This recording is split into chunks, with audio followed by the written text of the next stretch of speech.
Chapter 18. Following the Wargles was easier than they had expected.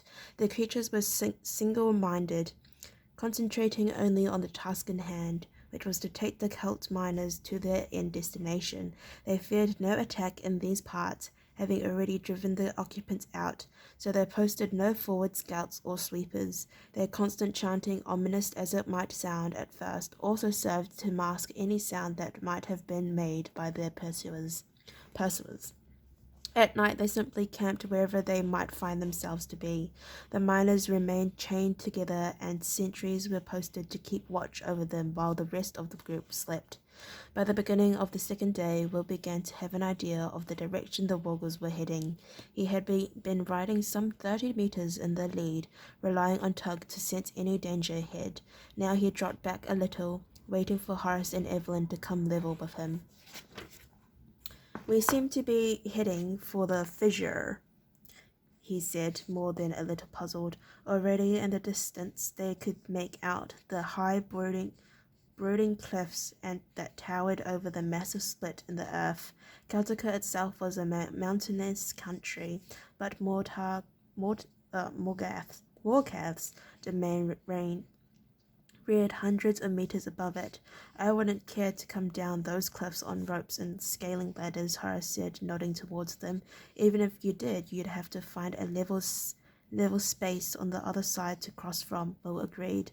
"And additionally, there are precious few of them. For the most part, the cliffs go right down to the bottom." Evelyn looked from one to the other. "Yet Morgath has done it once," she said. "Maybe he's planning to attack Ireland the same way." Horace brought her horse to a halt, considering what she'd said. Will and Evelyn stopped beside him. He chewed his lip for a few seconds as he thought back over the lessons that Sir Rodney's instructions had dinned into him. Then he shook his head. It's a different situation," he said finally. "The attack on Celtica was more of a raid than an invasion. He wouldn't have needed more than 500 men for that, and they could travel light. To attack Ireland he'll need an army, and he wouldn't get an army down those cliffs and across with a few ladders and rope bridges." Will regarded him with interest. This was a side of Horace that was new to him. Apparently Horace's learning curve in the past 7 or 8 months had gone beyond his mere skills with the sword. "But surely if he had enough time," he began. But Horace shook his head again, more decisively this time. "Men, yes, or Wargles. In this case, given enough time, you could get them down and across. It would take months, but you could manage it. Although the longer it took, the more chance word would get out about what you were doing. But an army needs equipment, heavy weapons, supply wagons, provisions, tents, spare weapons, and blacksmiths, equipment to repair them, horses and oxen to pull the wagons. You never get all that down cliffs like those, and even if you did, how would you get it across? It's just not feasible." Sir Carol used to say that. He realized others were regarding him with a certain amount of respect, and he flustered. "Didn't mean to go on," he mumbled, and urged his horse forward again. But as Will followed, he was shaking his head, impressed by his friend's grasp on the subject. "Not at all," he said. "You're making good sense." Which still leaves us the question, what is he up to?" Evelyn said.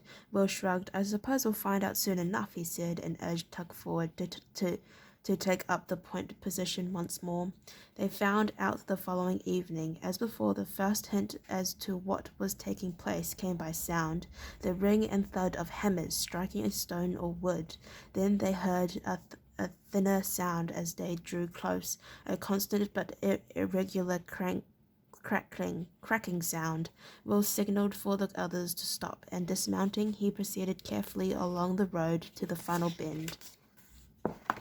Shrouded in his cloak and moving carefully from one patch of cover to the next, he moved off the road and cut across country to find a vantage point from which which to view the next stretch of road.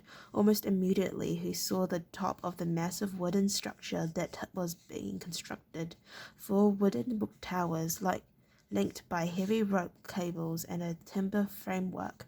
His heart sinking, he already knew what he was looking at, but he moved closer to make sure. It was as he feared. An immense wooden bridge was in the final stages of construction. On the far side of the fissure, Morgath had discovered one of the few places where a narrow ledge ran, almost level with the Celtic side. The natural ledge had been dug out and widened until there was a sizable piece of level ground there. The four towers stood two either side of the fissure, linked by massive rope cables. Supported by them, a wooden roadway was half completed, capable of taking 6 men abreast across the dizzying depths of the fissure. Figures recognizable as Celts prisoners was swarmed over the structures, hammering and sawing. The cracking sound was made by the whips used by the Woggle overseers. Beyond them, the sound of hammers on stone came from the mouth of the tunnel that opened onto the ledge some 50 meters south of the bridge. It was little more than a crack in the cliff face, only a little wider than a man's shoulders, but as he watched, the Celts' prisoners were hard at work at its entrance, gouging at the hard rock, widening and enlarging the small opening. Will glanced up at the dark cliffs towering on the other side. There was no sign of ropes or ladders leading down to the ledge. The Wargles and their prisoners must access it via the narrow crack in the rocks, he reasoned. The party they had been following was crossing the fissure now. The final 15 members of roadway was yet to be constructed, and only a temporary timber footway was in place. It was barely wide enough for the Celts to cross, tethered in pairs as they were, but the miners of Celtica were used to awkward footings and dizzy drops, and they crossed without incident. He'd seen enough for the time being, he thought. It was time to get back. He wriggled his way backwards into the cover of the broken rocks, then bending almost double, he ran back to where the others were waiting. When he reached them, he slumped down, leaning back against the rocks. The tension of the last 2 days was beginning to tell on him, along with the strain of being in command. He was a little surprised to realize that he was physically exhausted. He had no idea that mental tension could sap a person's strength so thoroughly. "So what's going on? Did you see anything?" Horace said. Will looked up at him wearily. "A bridge," he told them. "They're building a huge bridge." Horace frowned, puzzled by it all. "Why would Morgath want a bridge?" "It's a huge bridge," I said, "big enough to bring an army across.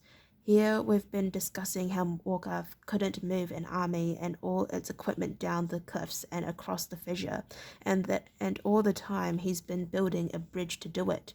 Evelyn picked at a loose thread on her jacket. "That's why he wanted the Celts," she said. When both boys looked at her, she elaborated. "They're expert builders and tunnelers. His Wargles wouldn't have the skills for an undertaking like this." "They're tunneling too," Will said. "There's a narrow crack, sort of a cave mouth in the far side that they're widening." "Where does it lead to?" Horace asked, and Will shrugged. "I don't know. It might be important to find out. After all, the plateau on the other side is still hundreds of feet above this point, but there must be some access between the two because there's no sign of ropes or ladders." Horace stood and began to pace back and forth as he considered this new information. His face was screwed up in thought. "I don't get it," he said finally. "It's not that hard to get, Horace," Will told him with some asperity. "There's a barking great bridge being built over the fissure, big enough for Morgath and all his Woggles and their supply wagons and their blacksmiths and their oxen and Uncle Tom, Cobley, and all to come waltzing over." Horace waited until Will had finished his tirade. Then he cocked his head to one side. Finished, he said mildly, and Will realized that he had been a little excessive, made a vaguely apologetic gesture for Horace to continue. What I don't get, Horace said, enunciating very carefully, is why it was never mentioned in those plans you captured. Evelyn looked up curiously. Plans, she said. What plans? But Will, realizing that Horace had made a vital point, gestured for her to wait for an explanation. You're right, he said softly. The plans never mentioned a bridge across the fissure, and it's not as if it's a small undertaking. You'd think it would be in there somewhere, Horace said. Will nodded agreement. Evelyn, her curiosity thoroughly piqued by now, repeated her question. What are those plans you keep talking about? Horace took pity on her, realizing how frustrating their conversation must be for her. Will and Holt, his craftsmaster, captured a copy of Morgoth's battle plans a couple of weeks ago. There was a lot of detail about how his forces are going to break out of the mountains via the 3 steps. There was even the date on which they were going to do it, and how Scandinavian mercenaries were going to help them, only there was no mention of this bridge. Why not? Evelyn asked, but Will was beginning to see what Morgoth had in mind, and his horror was growing by the second. Unless, he said, Morgoth wanted us to capture those plans. That's crazy, Horace said instantly. After all, one of his men died as a result. Will met his gaze evenly. Would that stop Morgoth? He doesn't care about other people's lives. Let's think it through. Holt has a saying, when you can't see the reason for something, look for the possible result and ask yourself who might benefit from it. So, said Evelyn, what's the result of you finding those plans?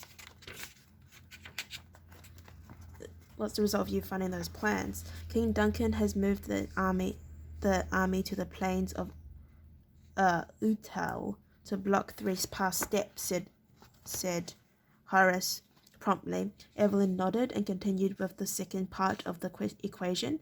And who might benefit from that? Will looked up at her. He could see she'd reached the same conclusion he had. Very slowly he said, Morgoth, if those plans were false. Evelyn nodded agreement. Horace was not quite so quick to see the point. False? What do you mean? I mean, said Will, Morgoth wanted us to find those plans. He wanted the Ireland army assembled at the plains of Uthil, the whole army, because 3 steps past isn't where the real attack will come from. The real attack will come from here, a surprise attack from behind, and our army will be trapped and destroyed. Horace's eyes widened in horror. He could envisage the result of a massive attack from the rear. The Irelands would be caught between the Scandinavians and Wurgles in front of them, and another army of Wurgles in their rear. It was a recipe for disaster, the kind of disaster every general feared. Then, we've got to tell them, he said, right away. Will nodded. We've got to tell them. But there's one more thing I want to see. That tunnel they're digging. We don't know if it's finished or half finished or where it goes. I want to take a look at it tonight. But Horace was shaking his head before he even finished. Will, we've got to go now, he said. We can't hang around here just to satisfy your curiosity. It was Evelyn who solved the argument. You're right, Horace said, the king must know about this as soon as possible, but we have to be sure that we're not taking him another red herring.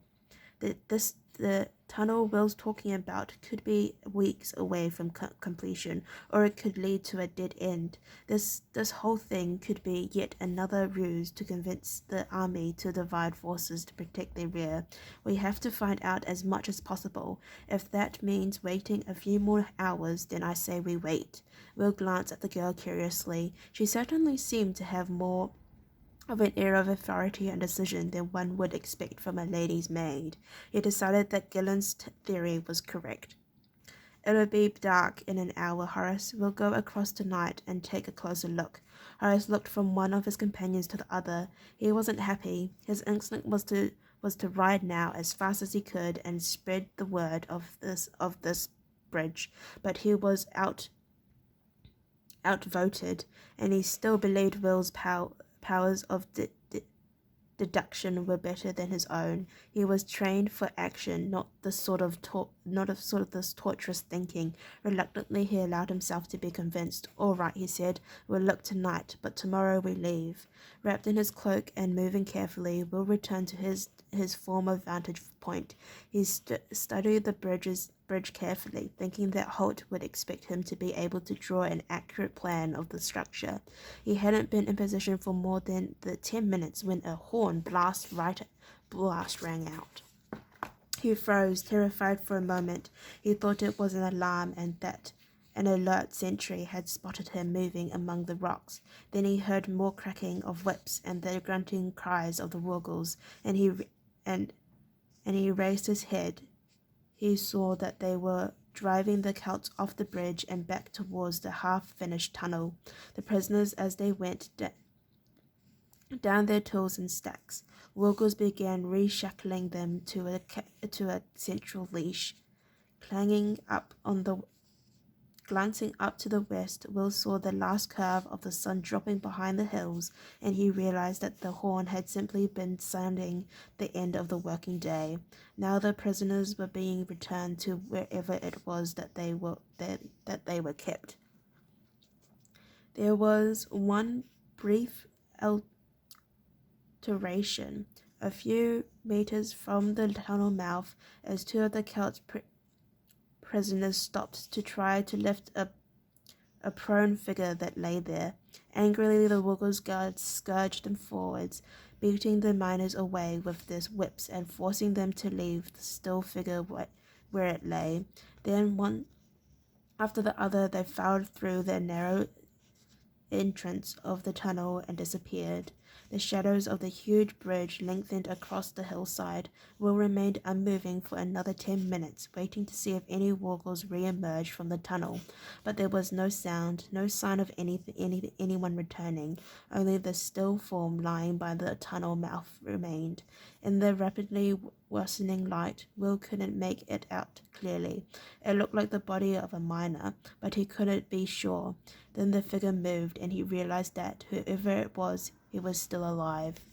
Okay, thank you for listening to me read up to chapter 18. If you'd like to listen to me read chapter 19, then please stay tuned. Thank you, bye-bye.